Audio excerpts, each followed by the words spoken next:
Sir একটা question, সাংসদ BJP সাংসদ রেবতী ত্রিপুরার উপর গতকালকে একটা হামলা হয়েছিল, সরাসরি অভিযোগটা মাথার উপরে দিয়ে দিয়েছে, এমনকি আপনার উপরও একটা এলিগেশন এনেছে, আপনি নাকি হুমকি দিচ্ছেন। मुझे अरेस्ट कर दीजिए, पुलिस उनके पास है, home minister is the chief minister.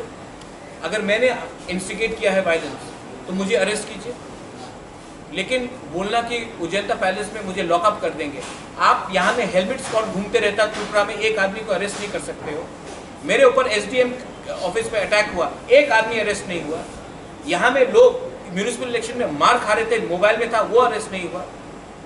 तो क्या पब्लिक क्या नाराज नहीं होगा? और जो हुआ है कल, इतने लोगों को टीयर गैस मारा गया, औरत को मारा गया, औरत को पीटा गया, उसमें विमेन पुलिस था। क्या आज मेल पुलिस औरत को मार सकता है? क्या बात कर रहे हैं लोग? क्या कानून जानते हैं लोग? हमारे तिपरासा वुमेन को मारा गया है कल, और अब बोल रहे कि मुझे अरेस्ट करो, करके देखो।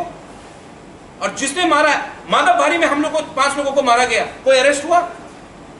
वो एम्बुलेंस से निकाल के मारा गया, कोई अरेस्ट हुआ? बात करते हैं अरेस्ट। अगरतला में हेलमेट स्क्वाड में घूमते हैं लोग। अगर दिखाना ही है कानून आपके हाथ में है तो अरेस्ट सबको करो जिसने कानून तोड़ा है, पिक एंड चूज मत करो। और अगर उनको ही know, Revathi Tripura knows me very well, मुझे फोन करो। मैं कुमुलुंग में अपोलो का एम्बुलेंस खोल रहा हूं, और यहां में ये लोग मेरे ऊपर आरोप लगाते हैं, बोलते हैं कि राजबाड़ी को क्यों ट्रैक किया आपने?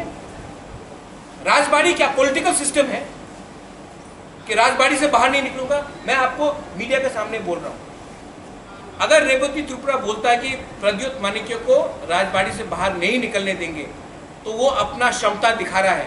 अगर उसका क्षमता है तो तिपरासा एरिया में मुझे रोको, वो तिपरासा एमपी है। राजबाड़ी में किसका हेल्प लेके वो मुझे रोकेंगे? रईसा बारी से क्या तिपरासा को लेके मुझे रोकेंगे? नहीं, द वेरी रॉन्ग स्टेटमेंट। उसके खिलाफ तो ये तो गलत स्टेटमेंट दिया है उसने। क्या स्टेटमेंट दे सकते हैं वो? खुद अपना क्वार्टर नहीं ले सकता है मुख्यमंत्री से, और मुझे धमकी देता है। पहले अपने पार्टी में सिक्योरिटी गार्ड लो और क्वार्टर लो। क्या बात कर रहे हैं लोग? हर चीज का हद होता है। एक दिन आप लोग फेसबुक में लगाते हो कि एयरपोर्ट में मीटिंग हो, एक दिन लगाते हो कि इसने वायलेंस किया। माइंड मेकअप करो कि प्रद्युत माणिक्य आपके साथ है या आपके खिलाफ है। एक दिन बोलते हैं 0 + 0 0 है। एडीसी इलेक्शन में क्या हुआ? एक दिन हमारे भुसू में मुझे बुलाकर मुझे आदर करते हैं, दूसरे दिन मुझे गाली बकते हैं। माइंड मेकअप करो, या फिर चाबी कोई और लगा रहा है। आपको अपने मालिक को खुश करना है, इसके लिए आप स्टेटमेंट देते जाओगे।